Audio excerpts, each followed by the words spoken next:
اب میں محترمہ سلمہ قاصر صاحبہ سے درخواست کروں گا کہ وہ اپنے خیالات کا اظہار کریں۔ السلام علیکم محترم اسپیکر صاحب اور شورا کے ممبران اور ہمارے مہمان، ان سب کو سلام اور ساتھ ساتھ گزشتہ سے پیوستہ عید مبارک۔ اللہ تعالیٰ آپ سب کو ہمیشہ شاد و آباد رکھے۔ آج کا جو موضوع ہے، ظاہری بات ہے کہ پری بجٹ، اب بجٹ سے اگر 10 دن پہلے کوئی چیز آ جاتی ہے اور ہم اس پہ کوئی مشورہ بھی کر لیتے ہیں تو مجھے شاید اس بات پہ میں یقین ہی نہیں کر سکتی کہ ہماری جو تجاویز ہیں وہ ان تک پہنچیں، کیونکہ 10 جون تک بجٹ آ جائے گا۔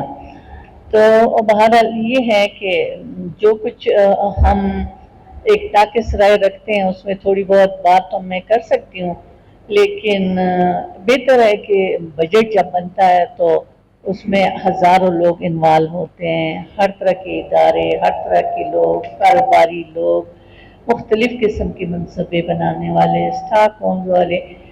لیکن یہ ہوتا ہے کہ کبھی بھی مجھے یاد نہیں آتا میری زندگی میں کہ ہم نے ایسا خوشگوار بجٹ دیکھا ہو کہ جس پہ عموماً سب لوگ خوش ہوں اور وہ بین اس طرح سے چلے کہ نہ وہ زیادہ مہنگائی کریٹ کرے، نہ زیادہ ملک کو نقصان ہو۔ لیکن بس مجھے سمجھ نہیں آتی، بہرحال میں تھوڑی بہت بات کروں گی اور ممکنہ حل جو ہیں وہ پیش کروں گی۔ پری بجٹ 2026 اور معاشی چیلنجز اور ممکنہ حل۔ پاکستان اس وقت ایک ایسے معاشی دورائے پر کھڑا ہے جہاں بڑھتی ہوئی مہنگائی، کمزور پیداواری سرگرمیاں، بے روزگاری، توانائی کے مسائل اور محدود مالی وسائل نے عام شہری کی زندگی کو شدید متاثر کیا ہے۔ ایسے حالات میں پیش کیا جانے والا بجٹ 2026 محض آمدن و اخراجات کا سرکاری گوشوارہ نہیں بلکہ ملکی معیشت کی سمت متعین کرنے والا ایک اہم پالیسی دستاویز ہو۔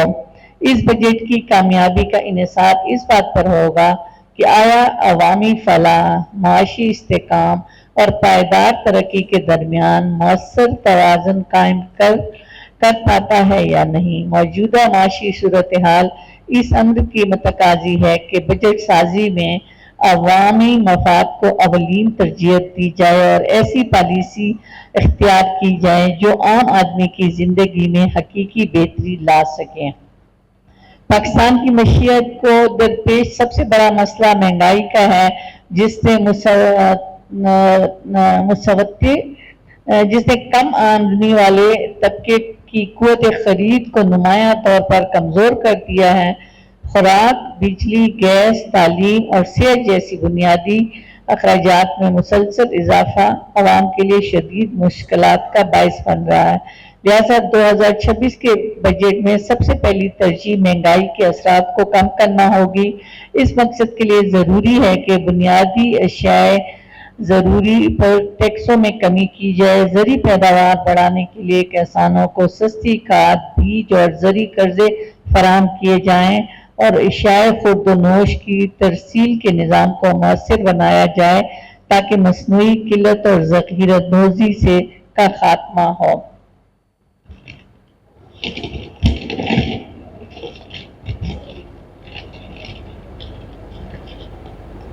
بجٹ میں سماجی تحفظ کے پروگراموں کو بھی مزید مضبوط بنانے کی ضرورت ہے۔ کم آمدنی والے گھروں کے لیے ہدفی سبسڈیز اور نقد امداد اور صحت اور تعلیم کی سہولت تک آسان رسائی یقینی بنانی چاہیے۔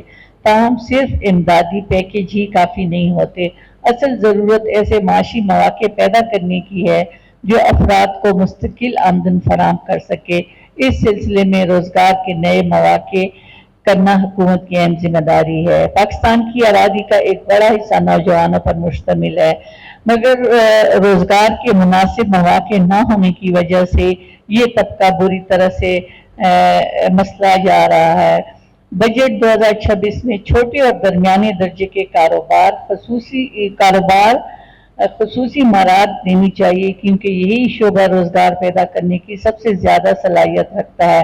نوجوانوں کو کاروباری افراد کو آسان قرضوں کی ٹیکنیکل تربیت اور کاروباری مشاورت کی فراہمی سے نہ صرف بے روزگاری کم ہوگی بلکہ معاشی سرگرمیوں میں بھی اضافہ ہوگا۔